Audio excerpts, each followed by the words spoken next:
এই যে এখানে ভালোভাবে আমি কষে নিচ্ছি। তারপর দেখতে পাচ্ছেন এই যে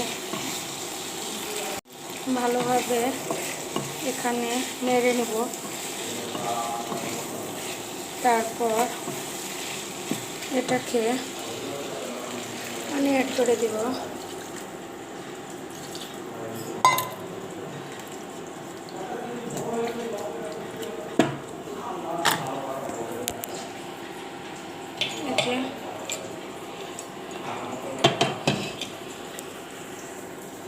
ঢাকনা দিয়ে ঢেকে দেব। এই যে এখানে ভালোভাবে আমি কষে নিচ্ছি। তারপর দেখতে পাচ্ছেন এই যে ভালোভাবে এখানে নেড়ে নেব।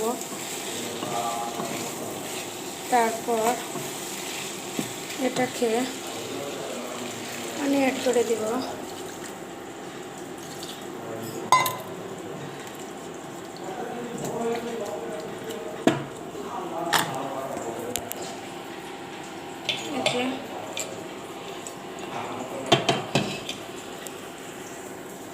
ঢাকনা দিয়ে ঢেকে দেব।